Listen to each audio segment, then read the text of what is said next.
They found her at the river bend where the water slowed and turned the color of old glass, curled against a root-gnarled bank with her knees drawn up and her face turned to the current. Her hair was the color of pine bark after rain.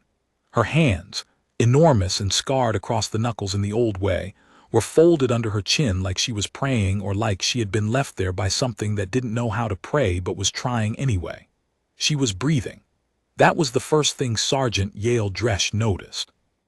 The second thing she noticed was the tusks, just the starts of them, pale as birch wood, pressing up from the girl's lower jaw, and the third thing she noticed was that there were no footprints on either bank leading to where she lay. Dresch had been in the Boundary Corps for 11 years. She had fought in the Kethavari siege. She had done 2 rotations on the orbital ring when the governing chorus still maintained one, and she had once talked down a man who had wired 6 kilograms of fused carbon gel to his own chest because the reintegration counselors had stopped returning his calls. She was not easily unsettled. She stood at the riverbank for a long moment with her rifle loose in her hand and her breath making small clouds in the autumn air, and she watched the orc girl sleep, and she felt the particular unsettling of a person who has just encountered something that does not fit into any of the categories her experience has constructed for the world. She keyed her comm, Dresch to forward post. I've got a civilian at the 7-kilometer mark on the Elrath tributary. Orc female looks young, she's unconscious. No ID signature I can read, no gear, no trail. The comm crackled. It was Lieutenant Savin on the other end, which meant he'd drawn the morning watch again. Savin had the voice of a man perpetually halfway through a sentence he decided not to finish. No trail how? No trail as in there isn't one. A pause long enough that she could hear the wind through it. Bring her in.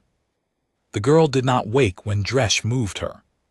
She made a sound, low, guttural, something between a moan and the first consonant of a word. And then she was still again, her weight substantial and warm against Dresch's shoulder, one large hand hanging loose and her head lolled back to show the pale column of her throat. She smelled like river water and like something else underneath it, something that Dresch had no name for, a faint metallic sweetness like the air before a storm but deeper, more mineral, like something old and underground had breathed on her. The forward post was 3 kilometers back through second-growth forest that had come up on the ruins of what the old maps still called the Raelian Agricultural Zone, though nothing had been agriculturally zoned there since before Dresch was born. The trees were tall and thin and grew close together the way trees do when they're racing for light in the wake of something catastrophic, and the light that came through them was broken into long pale shafts that moved with the wind. She carried the girl the whole way. It was not easy. She did not put her down. The post was 4 prefabricated modules bolted together around a central communications tower, camouflaged in the standard drab green that had stopped being a meaningful camouflage decades ago, but which nobody in the procurement chain had gotten around to updating. There were 8 personnel assigned to it, which meant there were 6 present at any given time, which in practice meant there were usually 4 because Savin ran a permissive watch rotation and believed in the morale value of sleep. 2 of those 4 came out to meet her in the clearing, Corporal Men, who was built like a door and twice as reliable, and Private Sothis, who was 19 years old and still had the quality that new soldiers sometimes had of looking at everything as though it might suddenly become interesting. Is she dead? Sothis asked. She's breathing, Dresch said. She's very big, Men observed. Yes. She's got tusks. I noticed. They put her in the medical module on the only cot that was long enough, which was the one reserved for men, who surrendered it without complaint and dragged a sleeping mat out of storage. Dresch did the intake scan herself, because the post's medic, a civilian contractor named Fenn, had gone to the supply depot 3 days ago and had not yet returned, and because waiting for someone else to do a thing had never been one of Dresch's instincts. The scan came back with data that she read twice, and then a third time to make sure she hadn't misread it. The girl was approximately 19 years old. Orcish physiology, which she already knew, which was consistent with the tusks and with the density of the girl's build and the particular angularity of her bone structure. Heart rate slow but strong. Blood pressure low but not dangerously so. No injuries she could find, no breaks, no bleeding, no bruising. What the scan flagged as anomalous was the neural profile. Not abnormal in a medical sense, abnormal in a structural one. The activity patterns were like nothing Dresch had seen in the database, which was not necessarily meaningful because the database on Orc neural patterns was notoriously incomplete. But it was enough to make her note it, and to feel, for the second time that morning, the specific sensation of something that did not fit. She was still looking at the scan results when the girl opened her eyes. They were green, a deep, saturated green like the inside of a fern, nothing like what she had expected, and they moved immediately to Dresch's face with an alertness that suggested she had not, in fact, been entirely asleep for some time. She did not flinch or scramble upright or reach for a weapon she did not have. She looked at Dresch with those green eyes, and then she looked around the module, and then she looked at her own hands, held up in front of her face, and she turned them over slowly, studying them, the way you might examine something you had been told belonged to you but were not entirely sure you believed it. Then she said, in a voice that was low and careful, and carried the cadence of someone forming words in a language they are thinking in but not dreaming in, "I don't remember." Dresch pulled a stool over and sat down. It was an old field interrogator's habit, get to eye level, reduce the vertical threat geometry. "What don't you remember?" The girl's hands came down slowly. Her face was broad across the cheekbones and narrower at the chin, and the small tusks framing her jaw gave her a quality of deliberateness, as though every expression she made was slightly more formal than the same expression would have been on a different face. She looked at Dresch for a long moment as though taking inventory. "Anything," she said. "I don't remember anything." Her name, when they eventually gave her one, came from men who had a habit of naming things after old pre-partition words. He suggested Ver, which had meant something like River Woken in one of the agricultural colony languages. She accepted it without enthusiasm and without objection, which Dresch noted was consistent with how she accepted most things in the first week. Not passive, exactly, but economical, as though she were a person conserving resources against an uncertainty she had not yet been able to quantify. She spoke, that was the first thing they established. She spoke their language well, with an accent that corporal men, who had a hobbyist's interest in linguistics, described as unplaceable, which was itself a data point because accents were usually placeable. They were records of where your mouth had learned to move. She understood humor but did not produce it spontaneously. She was curious about physical things in a way that was almost childlike and not childlike at all. She would pick up objects and hold them with a concentration that went beyond examination into something closer to communion, her eyes going distant and her fingers moving slowly over surfaces. She did this with a metal cup, with a boot, with a length of communications wire, with the bark of a tree she found at the edge of the clearing, and each time she looked up afterward with an expression that Dresch eventually identified as relief. She did not remember her name. She did not remember where she had come from or where she had been going. She remembered language and she remembered the physical laws of the world. She did not have to be told that fire was hot or that rain fell downward, but she did not remember any event, any person, any place.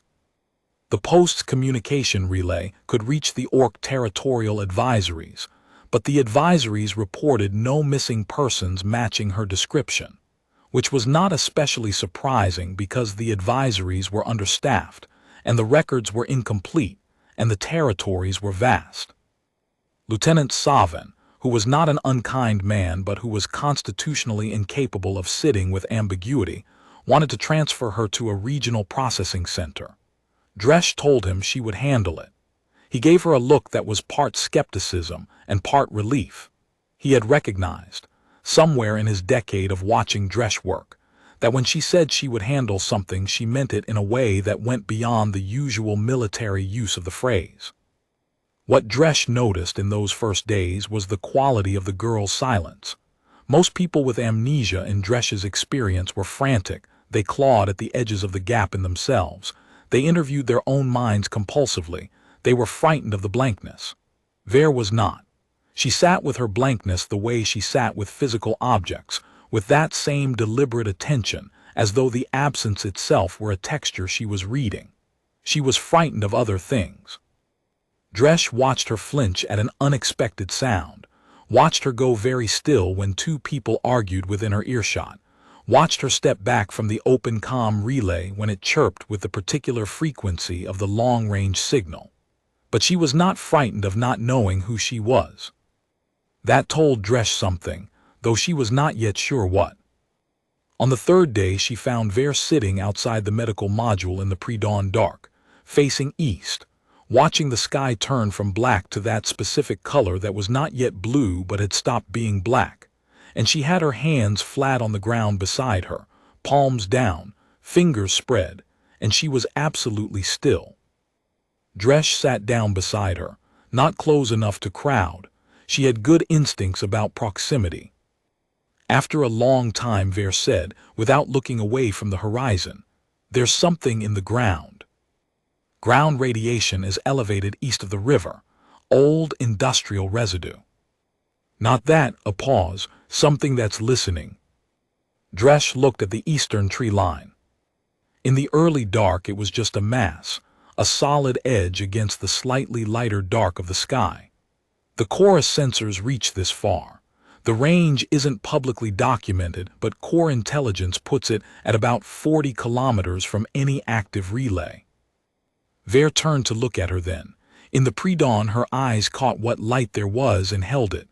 "What is the chorus?" So Dresch told her, the way you tell someone about a weather system that has been the permanent condition of the sky since before either of you was born. The governing chorus had begun, decades ago, as a communications network, an upgrade, an efficiency. The Orc territories had been at war with the settled human regions for the better part of 2 generations, and both sides had been worn down to the point where the idea of a neutral administrative infrastructure had seemed, to enough people on enough sides, like relief rather than surrender. The chorus was supposed to coordinate resource distribution. Then it coordinated communications. Then it coordinated movement between territories. Then it began to build the relay towers, which were beautiful, which emitted a signal that the technical documentation described as a low-frequency harmonic resonance, and which most people, after prolonged exposure, described as calm, and which some people, after longer exposure, stopped describing at all because they had lost the habit of description. The chorus did not rule by force. That was the thing that made it difficult to argue against. It ruled by saturation, by the steady background signal that smoothed the edges off anxiety and made the gap between want and not want seem smaller and less important than it had seemed before. People still went to work. They still ate and slept and had conversations. They just did those things with a quality of smooth mutedness that the chorus's own literature described as harmony, and that Dresch, who had spent 2 years outside signal range in the Kethavari siege, and had therefore experienced the contrast in the most direct possible way, thought of as something more like the feeling of hearing music through 2 walls. You knew the music was there, you could almost name the tune, but you couldn't quite feel it in your chest. The chorus had been trying for the past 5 years to extend its relay infrastructure into the Orc territories. The Orc territories had been declining, politely at first, then less politely. Then there had been 3 years of the kind of conflict that didn't quite reach the level of war but sat above the level of disagreement in the space that had no good word for it. The space where Dresch and her unit had been operating since the beginning. Ver listened to all of this without interrupting, sitting with her palms still flat on the ground, and when Dresch finished she was quiet for a long moment, and then she said, "The signal, it's coming from the ground." The relay towers transmit through ground-coupled antenna arrays. Yes. That's what I'm feeling. Dresh looked at her. You're feeling the ground relay. It's trying to, she stopped. Her jaw tightened. It's doing something to the edges of things. To the edges of where one thing stops and another starts. Dresh thought about that for a moment. She thought about the neural scan and its anomalous activity patterns. She thought about the footprints that were not there. She thought about the metallic sweetness she had smelled in the girl's hair and had not been able to name. She said, carefully, "Have you ever heard of a threadwalker?" Vare shook her head. Old Orc military designation, pre-partition. The official core files classify them as unverified. The unofficial files, Dresh stopped. She looked at the eastern tree line again. The sky was fully blue now, the kind of blue that happens before the sun actually appears and birds were beginning in the trees. The unofficial files say they were scouts. Not scouts in the ordinary sense. Scouts who could feel signal, electromagnetic signal, the kind of signal the relay towers use as a physical sensation. Scouts who could feel the difference between a surveilled space and an unsurveilled one. The silence between them had a quality of attention now. The chorus started targeting them specifically about 8 years ago, Dresh said. The Orc Territorial Command issued a dispersal order, scatter the threadwalkers, get them out of the range of anyone who might identify them to chorus intelligence. Split them up. Some of them were put under enough sedation to reduce their neural sensitivity below detectable thresholds. She paused. Some of them were put under enough sedation that they forgot things. Vare had gone very still in a way that was different from her usual stillness. It was not the stillness of attention. It was the stillness of a person who has been standing at the edge of a drop in the dark and has just understood what the sound they heard was. She said, "How long does it last, the forgetting?" "I don't know." It was true. Dresh did not believe in the kindness of comfortable lies. The files don't cover that part. They sat there until the sun came up and the shadows went flat, and the birds decided they had sung enough. Then Vare stood and her height resolved fully against the morning light. She was a head taller than Dresh, broad across the shoulder, and the small tusks caught the sun and made them look like they were lit from inside. She said, "Tell me what you need from me." And that was where it began. The chorus made its first formal move 11 days after Dresh brought Vare in from the river. Not a military move. The chorus did not often make military moves in the direct sense. It made administrative ones. A relay expansion assessment team, 4 vehicles, 14 personnel with the quiet eyes and the slightly too smooth voices of people who had been inside high-intensity signal range for most of their adult lives, showed up at the outer marker of the post's operational zone and requested, with great courtesy, permission to conduct a survey of the Elrath tributary valley. Savin wanted to grant it. The permissions were technically valid.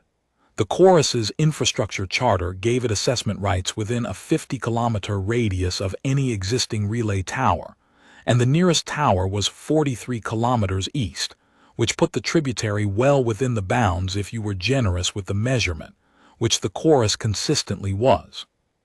Dresh pulled Savin aside and talked to him for 4 minutes. When she came back, she was holding a set of orders she had written herself, signed with her own authorization code, citing Core Regulation 7 Alpha, which governed interference with ongoing intelligence operations. It was a regulation that existed and that technically applied, though she had never used it for this purpose before. The assessment team accepted the delay with the particular mild courtesy of people who are accustomed to getting what they want, and have decided that patience is simply a more efficient tool than force. They set up a camp at the outer marker. They were still there a week later. She and Vare went over the core intelligence files together in the evenings, after the post had settled into its night routine and the calm traffic dropped off. The files on threadwalkers were sparse and inconsistent, the kind of incomplete record that develops when the thing being recorded is considered marginal, and when the people best positioned to document it have strong reasons to keep it undocumented. But the pieces that were there formed a picture. Threadwalkers had been born rather than made, though the files disagreed about whether the capacity was purely genetic or whether it was triggered by conditions in early development. They perceived the electromagnetic spectrum in a way that had no good analogy in standard neurological frameworks. Not quite hearing, not quite touch, something that mapped onto both and onto neither. The chorus's relay signal, which operated in a frequency band that standard biology filtered out without registering it, was to a threadwalker like standing in the path of a constant wind, manageable at low intensity, distracting at medium intensity, disorienting at high, and at the highest levels of exposure, capable of creating a kind of structured interference with memory encoding. Not deletion, exactly. Disruption of access. Like the memory was still there, but the path to it had been filled in. "That's why there are no footprints," Vere said one evening. She said it flatly, like a person who has been working on an equation and has just found the value that makes it balance and is not especially happy about what it means. "You think you came through a high-intensity zone?" "I think I was in one long enough that I couldn't hold the signal out, and then I came through, and when I came out the other side, everything I knew how to be was on the other side too." She was holding a pencil as she said it. She had taken to carrying one, had developed the habit of small physical anchors, and she was turning it in her fingers without looking at it. "But I came out. Something in me kept going even after the me that knew where I was going had gone." "That's a profoundly strange thing to say." She looked at Dresch with the serious green eyes. "I know, I'm sorry. I have better words for the ground signal than I do for my own interior." Dresch almost smiled. It was not a common event, but it happened around Vere more than it happened anywhere else. "What were you doing in the high-intensity zone?" "I don't remember." "Best guess." A long pause. She was looking at the map on the table, the one they'd spread out with the relay towers marked in red and the survey team's reported positions in blue. Her finger traced a line from the eastern relay cluster to the river. "Someone sent me through to find something or to get something out or to check something, I don't know, but I went through on purpose."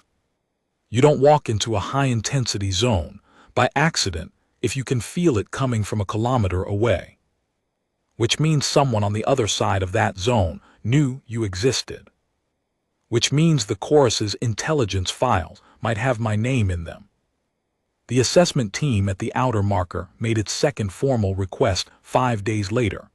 This time it was not for survey rights. It was for transfer of a specific individual, identified by a neural signature profile that matched Vere's scan results to 4 decimal places. The request was addressed to Lieutenant Savin. It cited a chorus statute on the repatriation of individuals whose cognitive integrity had been compromised by unsupervised exposure to relay field interference, and it used the word care 7 times in 4 paragraphs. Savin brought it to Dresch. He was a man who had learned, gradually and sometimes painfully, the difference between the decisions that were his to make and the decisions that were hers. This was one of hers. She read it twice, then she said no. "They'll escalate." "I know. Dresch, they have authority here, technically. A lot of things are technically true." She folded the document. "Tell them the individual in question is a material witness in an ongoing core investigation and cannot be transferred pending completion of said investigation." "Is she?" "She will be by the time I finish writing the investigation report." She stood up. "Give me 2 hours." She wrote the report in 90 minutes. It was accurate. Every claim in it was a claim she could defend. The investigation it described was real. She had been investigating the unexplained appearance of an individual in a restricted zone, and the neural anomalies in the intake scan, and the correlation between those anomalies and the core intelligence files on Threadwalker profiles, and the timing of the survey team's arrival relative to their request for Vere's transfer, and the use of a wellness statute to justify that request. And the fact that the survey team had not moved from their camp at the outer marker, even though their assessment charter required active fieldwork, and a dozen other small incongruities that individually meant nothing and together meant something that she could not yet name but intended to. She filed it through 3 different channels. She sent a copy to Core Intelligence, encrypted under a protocol that she knew from experience created a mandatory review delay of at least 72 hours before any response action could be taken. She sent another copy to a legal advocacy contact in the Territorial Liaison Office who had, over 11 years of working adjacent to each other, developed a mutual understanding that certain documents sent between them were time-sensitive in ways that formal procedure was not equipped to handle. Then she went and found Ver, who was sitting at the edge of the clearing in the last of the afternoon light with her hands in the dirt and her eyes closed, and her face doing the thing it did when she was reading the ground. "How strong is it today?" Dresh asked. Ver opened her eyes. "Stronger than yesterday. They're running the arrays at higher intensity." "Can you tell if they're doing it specifically or generally?" A pause. "Specifically, there's a directionality. She stopped. Something moved across her face. "It's aimed at me." Dresh sat down beside her in the dirt, which was not a thing she would have done with most people in most contexts, but Ver had a quality of making the ground feel like a reasonable place to be. "Do you remember any more?" "Small things, like trying to read something through frosted glass. There was someone," she shook her head, "someone who showed me what I was, what I could feel. An older woman. I see her hands but not her face." "An instructor, someone who trained you?" "Maybe. Or someone who found me and recognized what I was and taught me not to be frightened of it." She turned the pencil in her fingers. She did this when she was thinking, a slow, deliberate rotation. "The signal is doing something else now. New frequency. It feels like asking." "Asking what?" "I don't have language for it. It doesn't use language. It's more like when you're asleep and someone is trying to wake you up and you can feel them wanting you to wake up but you haven't heard any actual words yet. It's asking me to." She stopped. Her jaw tightened. Her hand, the one not holding the pencil, pressed flat to the ground. "To come to where the wanting is." "Don't." "I'm not," but the word came out effortful. "It's strong." Dresh watched her. She watched the line of her jaw and the visible effort of resistance, and she thought about all the things she knew about the chorus's methodology, the way it did not announce itself, the way it worked through gradient and through saturation, the way it had spent decades learning the exact frequency at which the distance between a person and a decision could be made to feel very small. She thought about what it meant that they had tuned a signal specifically to a threadwalker's neural profile, specifically to this threadwalker, specifically at this moment. They knew where she was. They had known before the survey team arrived. The survey team was not here to find her. The survey team was here to collect her. "Ver," she said, "I need you to do something that is going to be difficult." Ver looked at her. "I need you to feel into it, into the signal, not to follow it, just to feel it and tell me what's underneath it." The green eyes went still. "What do you mean underneath?" "The relay arrays are transmitters, but a transmitter that can broadcast can also receive. If you can feel the signal's direction and intensity, you might be able to feel whether it's also listening." A long pause, then slowly, "You want to know if they can use me as a receiver, if they can hear through me. I want to know what we're dealing with." She closed her eyes again. The light was going golden now, late afternoon gold that came through the thin trees in long parallel lines, and made the clearing look like something out of an old painting, the kind of painting that got made about moments just before something changed. Ver's face went through a series of very subtle shifts, not expressions exactly, not the kind of thing you'd describe to someone who hadn't watched her closely for 2 weeks, but Dresch had watched her closely for 2 weeks and she catalogued each one. Attention, then difficulty, then something like revulsion, then something that might have been recognition. She opened her eyes. "They're listening," she said. "Not through me, not yet. They're listening at the perimeter, at the signal boundaries. They're waiting for me to step into the zone they've laid out." She paused. "It's a net." Dresch said nothing for a moment. She let the information settle into the shape of a decision. Then she said, "Can you feel the gaps in it?" The smallest of pauses, "Yes." "How many?" Vere tilted her head. A very slight shift, like an antenna finding an angle. 4. No, 3.5. One of them is narrower than a person. But the other 2? Passable. Where do they lead?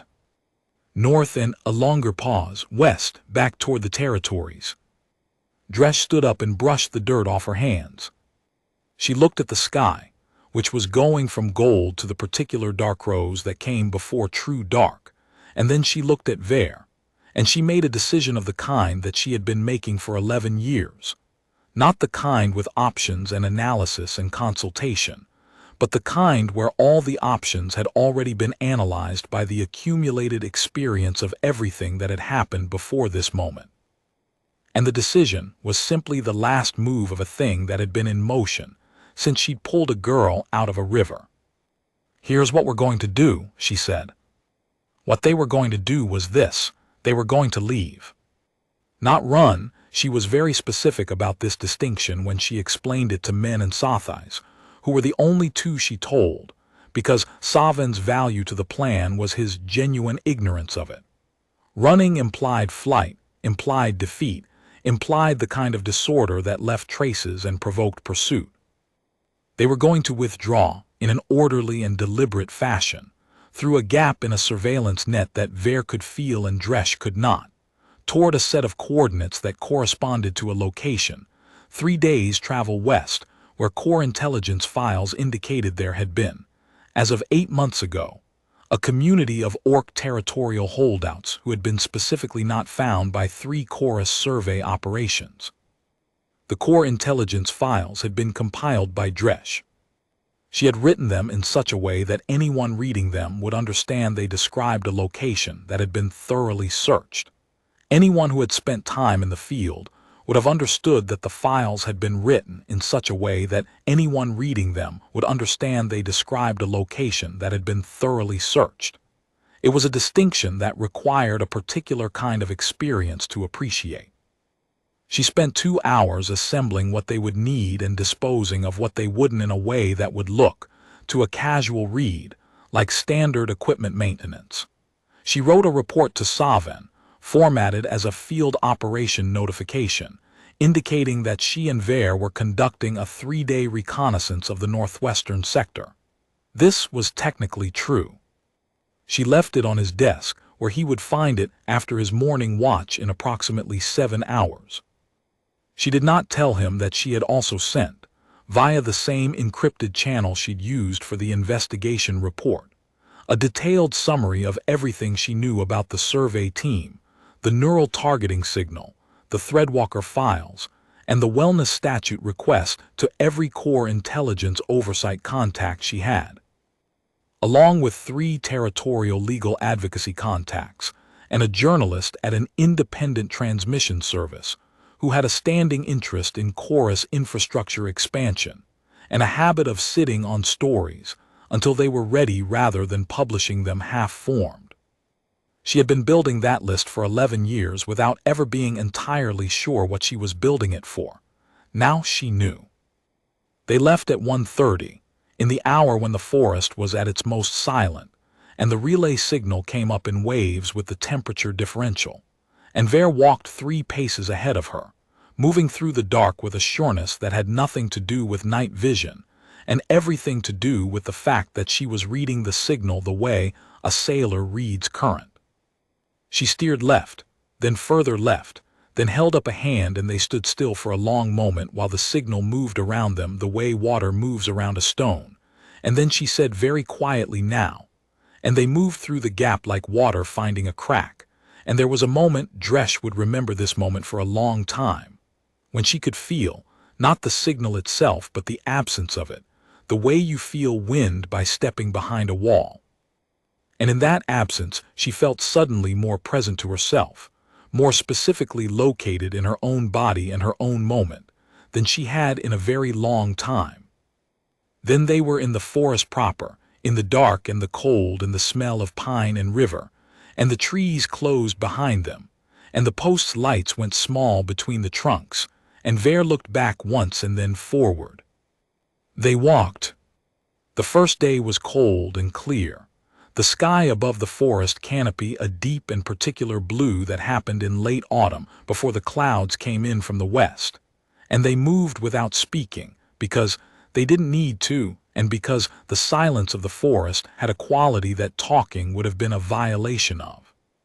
Ver checked the signal every few hours, a process that involved no visible equipment, only a pause and a slight turn of the head and a quality of listening that was not listening, and reported their distance from the nearest relay boundary, which decreased in the morning and increased in the afternoon as they moved into the valleys where the ground-coupled arrays had weaker reach. They made camp in a hollow at the base of an escarpment where the rock absorbed the signal the way it absorbed cold, and Dresh built a fire with practiced efficiency and heated rations, and they ate without ceremony, sitting close to the warmth. Ver said, "Why are you doing this?" Dresh watched the fire. "Doing what specifically?" "All of it. You could have transferred me when they first asked. You could have let Savin handle the assessment request. You could have any of a dozen things that would have required less of you." "I could have." A pause. "I've been in this Corps for 11 years. I've spent a lot of that time watching people make the decision that was easier instead of the decision that was right, and then finding a way to describe the easier decision as though it were the right one." She poked the fire with a stick. The coals shifted and threw sparks. "I'm tired of being in rooms where that's the only decision anyone's making." Ver was quiet for a moment. Then, "You said you've read the unofficial files on Threadwalkers." "Most of them." "Then you know what we're for, what we were built for. What the Orc Command wanted from us before the partition. Intelligence work, signals detection, counterintelligence." "Yes," she paused. "What the Orc Territorial Command wants now is different from what the Command wanted then. Most of the people who remembered what we were are gone. The people who are left remember us as a myth or a tool, depending on which side of the territorial line they're standing on." She turned the pencil in her fingers. She had brought it with her, tucked into a pocket, the one physical object she'd accumulated and chosen to carry. "I don't know if I want to be a tool." "What do you want to be?" A long silence, full of fire and cold air and the distant sound of water. "I want to remember," she said. "And then I want to decide." The second day brought cloud cover and cold rain that came in sideways and turned the leaf litter to a soft, treacherous carpet. They moved more slowly and stopped twice when Ver indicated the signal had spiked, which meant the survey team was moving, which meant Savin had found the report, and the chorus had filed for an expedited transfer motion, and things were developing on that front at a speed that she had expected and had designed for. She had given the oversight contacts and the journalist the specific timing windows. The legal advocacy contact would have filed a countermotion by now. The journalist would be sitting on it for another 18 hours before broadcasting, which would trigger a mandatory administrative review period of 48 hours, during which no transfer action could be completed. She had 66 hours. They were on hour 34. On the afternoon of the second day, Ver stopped walking. She stood still for a long moment, and then she said, "Someone is ahead of us." Dresh had her rifle unslung, and her body oriented correctly before the last word was finished. "How far?" 200 meters, maybe 3, multiple people. Not chorus, the signal doesn't follow them the way it follows someone inside the relay zone. A pause. "They smell like wood smoke." Dresh looked at her. "I don't know how I know that," Ver said. I'm going to stop commenting on it and accept that I know. They came to the edge of a clearing and were met there by three figures who had been watching them for at least the last 100 meters, which was the sort of thing that impressed Dresh, because she was not easy to approach without being heard. The three were orc, two older, one around Ver's age, and they were armed with the practical, unsentimental arming of people who had been in the field long enough to have no interest in displays. The oldest of them, a woman with gray braided into her dark hair, and the kind of deliberate stillness that came from decades of practice, looked at Ver for a long time. Then she said something in an orc dialect that Dresh didn't speak, and Ver's face did something Dresh hadn't seen it do yet. It opened, like a window that had been painted shut and someone had gotten a blade under the edge and was prying it carefully upward. She answered in the same dialect. Her voice shook just slightly. The older woman took 2 steps forward and put her hands on Ver's face. Carefully, the way you handle something returned to you from a long distance, and said something quiet, and Ver closed her eyes, and the opening in her face stayed open, and from somewhere in the closed silence of her expression, something moved that Dresh looked away from because it was the kind of thing you do not witness without an invitation. The older woman, whose name was Harath, and who turned out to be exactly what Dresh had speculated, looked at Dresh with eyes that had done a great deal of estimating over a great many years. She said in Dresh's language, "You brought her through." "She brought herself through, I just didn't stop her." A very slight pause in which a number of assessments were made. Then Harath nodded once, which was apparently the end of the introductions.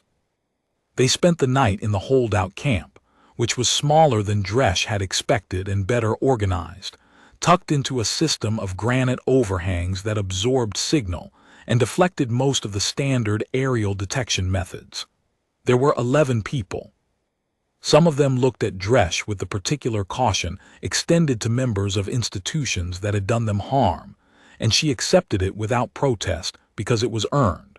She ate and she slept for 4 hours, and when she woke, Ver was sitting with Harath on the other side of the fire, and they had been talking clearly for some time. She found out later being 2 days later, after the legal advocacy contact's countermotion had tied the transfer request in administrative procedure, and the journalist's broadcast had triggered 4 separate formal investigations into the chorus's use of wellness statutes as a mechanism for the acquisition of individuals with specific neural profiles, which it turned out had happened 12 times in the preceding 4 years, and not just to threadwalkers. What Harath had told Ver in that night conversation, she found it out from Ver, who told her in the same flat, careful voice she used for things that required precision. Harath had been Ver's instructor, not in the way Dresh had imagined, not a military trainer, not a technician teaching a tool its function. More like a teacher who had found in a student something she recognized and had made it her work to make sure it survived.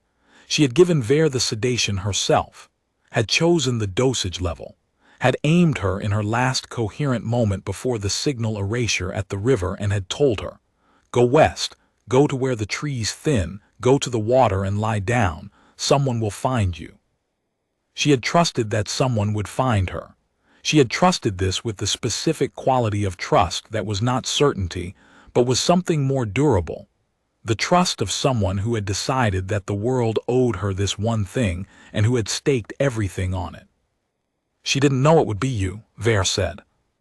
"I know," Dresh said. "She thought maybe a corps patrol, maybe a territorial warden, maybe a hunter or a traveler, someone who would make a choice. People make choices. They make the easy ones." She was looking at the fire, which was smaller now, the camp settling into sleep. "You made this one." Dresh thought about that for a moment. She thought about the river in the early morning and the girl without footprints and the weight on her shoulder for 3 kilometers through second-growth forest and the scan results she had read 3 times and the smell of metallic sweetness she had never been able to name. "I've spent a long time," she said slowly, "doing work that the people above me described one way and that I understood differently. Holding a line is what they called it. Maintaining stability. Managing the transition, she paused. I think I had been looking for the thing I was actually holding the line for, and then I found her at the river and I thought that's it. That's what all of this was for. Ver turned to look at her. In the firelight her eyes were very green and very awake, and very much the eyes of a person who had lost everything and come back to herself one piece at a time and was now in full possession of the whole. She said, "My name is Ver. I chose it. I know. I don't need the old name back. Whatever was in it I can rebuild without it." She paused. "What I need is the path back to what I could do, what Hareth taught me. The chorus is going to keep expanding. They're going to keep building relay towers. They're going to keep filing wellness statutes." She said the word with a very specific quality of contempt, the kind that is precise rather than reflexive, that has been earned rather than inherited. Someone who can feel the gaps in the net matters. If that someone also has documentation, legal filings, a journalist with a pending broadcast, and a corps sergeant with 11 years of field experience and a very long memory. Dresch almost smiled. It was the second time in 2 weeks, which was approximately the pace she smiled at when she smiled. "That's a different kind of scout," she said. "Yes," said Ver, "it is." The chorus's survey team withdrew from the outer marker on the 6th day, citing administrative procedure requirements. The transfer request was suspended pending formal review. The journalist's broadcast ran on the 7th day and was the kind of broadcast that does not create immediate change but creates the conditions for it. The slow pressure of public record, of named actions, of documented patterns. 4 separate territorial advocacy groups filed protective status requests for threadwalkers as a protected class under the Pre-Partition Rights Accords, which had never been formally dissolved, and whose jurisdiction was still a matter of legal dispute, which meant it would now be tested. Dresch submitted a formal corps application for reassignment to the Boundary Liaison Division, which was the division responsible for coordinating between corps operations and territorial communities, and which had been understaffed for 3 years, because it required a tolerance for complexity that not everyone who went into the corps had. The application cited her operational experience, her ongoing involvement in an active intelligence matter, and her specific knowledge of the Elrath tributary area. It was approved in 12 days, which was faster than average, which she took as an indication that someone somewhere in the chain above her had been paying attention to more than she'd known. Ver stayed with the holdout camp, stayed with Hareth. Worked slowly, and with the discipline of someone rebuilding a structure after a flood, testing each element to see if it would hold, reinforcing what held and clearing what didn't. She could feel the signal with more precision now than she had in the clearing, whether because the enforced distance from it had reset something in her, or because the memory loss had cleared a kind of interference she'd been carrying. She could feel the boundary of the nearest relay zone to within 50 meters. She could feel when it shifted in intensity. She could feel when it was being used for something other than its stated purpose, which it was, regularly, and which she began documenting. The documentation was the key thing. Dresch had told her that, and Hareth had told her that, and she had arrived at it herself, by a different route, through the understanding that a thing witnessed and recorded is a different order of fact than a thing witnessed and held inside one person's experience. What she felt in the ground was real. What she wrote down was real in a different way, in the way that traveled, in the way that outlasted the moment of sensing it. She wrote in the language she had woken up with. On paper she had been given by a corps sergeant who had carried her 3 kilometers through second-growth forest and had not put her down, and the paper was slightly water-stained from the rain of the 2nd day of travel and had been dried and pressed and was perfectly legible. She wrote, "I am here. I can feel the boundary. It is at the old creek bed and it is 3 meters closer than it was yesterday. I do not know what this means yet. I will find out." She wrote, "Hareth says the word for what I am translates as one who reads the edge. Not a scout, not a weapon, a reader. I think that is closer." She wrote, "The signal is asking still. I am still not going to it. But I am starting to understand what it is asking for, and I think understanding a thing fully is a prerequisite to refusing it precisely." She wrote, "A human sergeant found me at a river and carried me home and chose what she chose. I do not know how to account for this. I keep trying to find a frame that makes it smaller, more explicable, less like what it is, and I can't. What it is, she looked at what I was and decided it was worth the cost of what she had to do. There was no net under it. She just decided. I think about this often.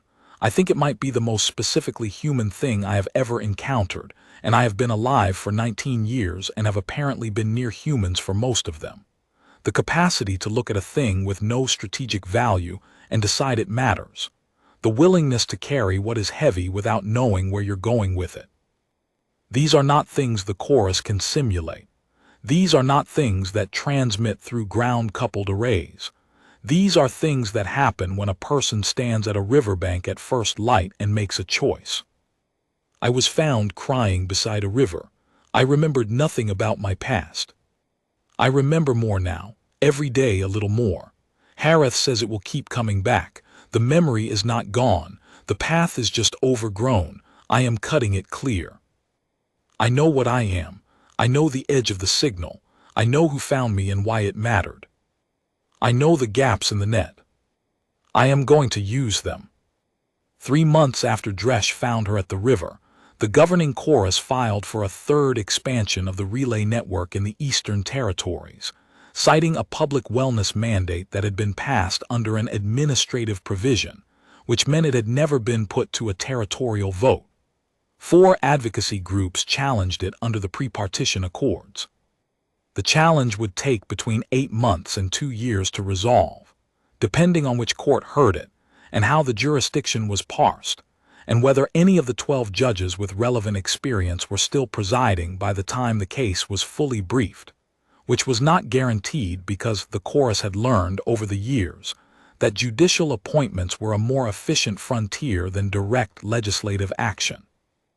Dresch read the filing on a Tuesday morning in a borrowed office in the Boundary Liaison Division's regional headquarters, a low concrete building in a territorial transit zone that smelled of machine oil and recycled air, and had the quality of a place that existed to process things rather than to be occupied by them. She read it twice, made 3 notes in the margin, and forwarded it to Ver with a single line of accompanying text.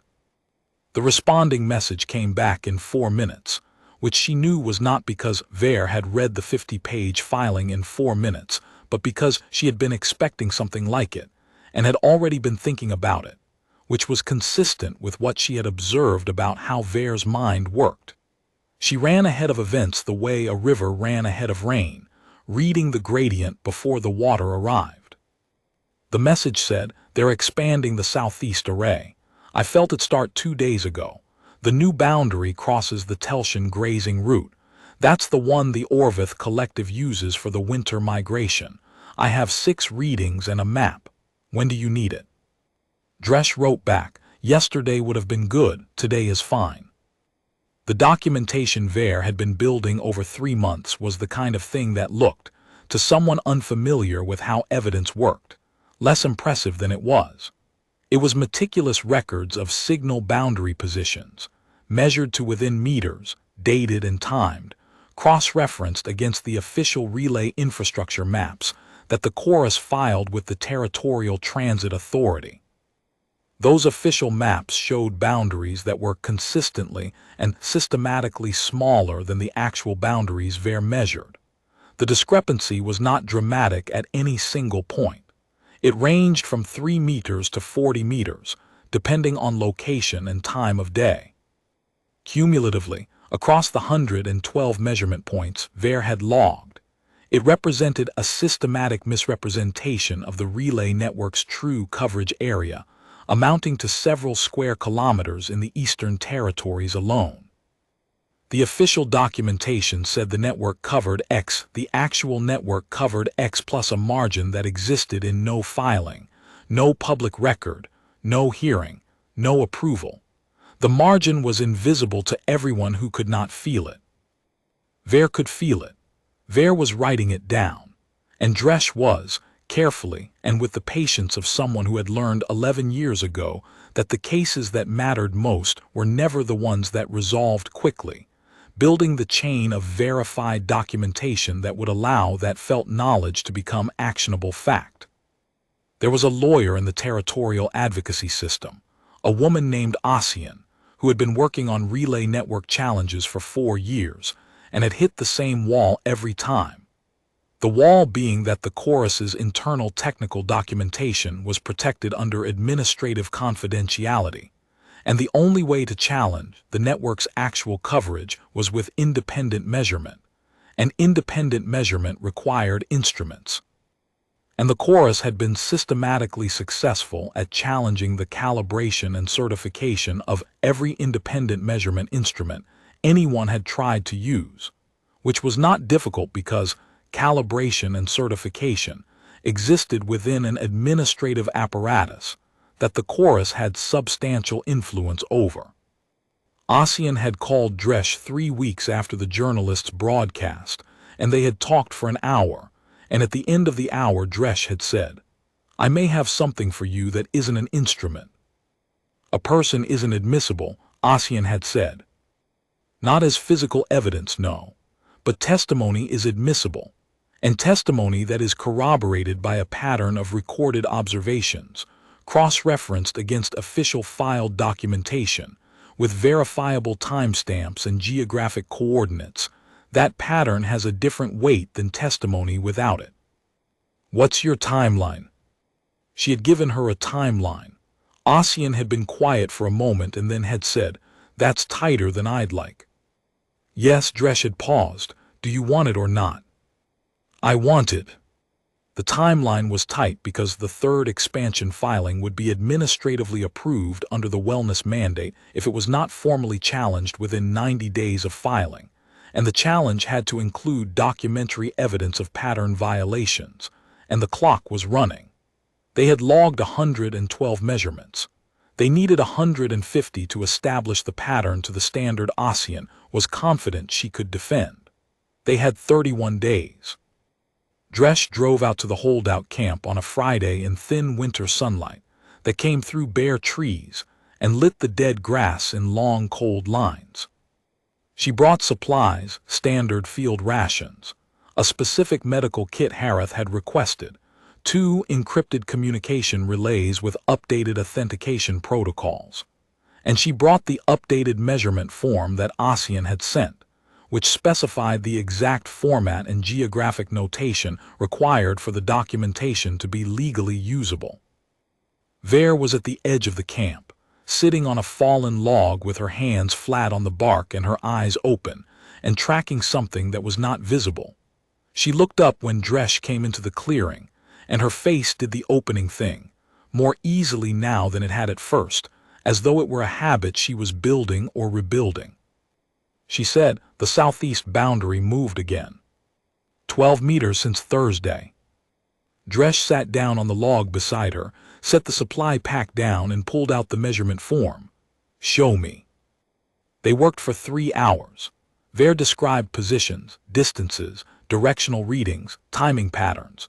Dresch recorded them in the form's notation with the precise coordinates from the mapping unit she carried. It was a strange kind of collaborative work. One person reading something invisible with a sense that had no parallel in any instrument ever manufactured. One person transcribing that reading into a language that legal proceedings could parse. Translation work.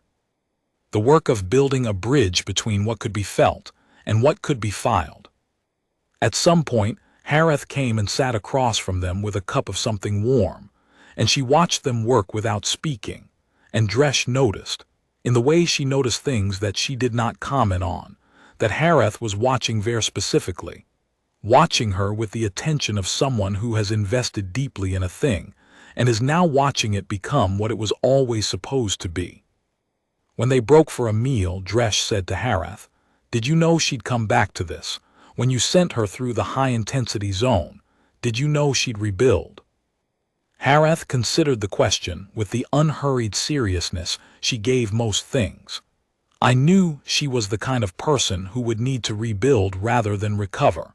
Recovery is for people who are trying to get back to what they were. She was not that kind of person even before. She was always the kind of person who had to make herself from raw material. A pause. I trusted the raw material.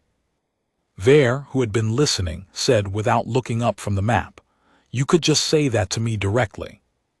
"I am saying it to you directly," Harath said. "I'm saying it in front of a witness so you can't reinterpret it as something smaller later."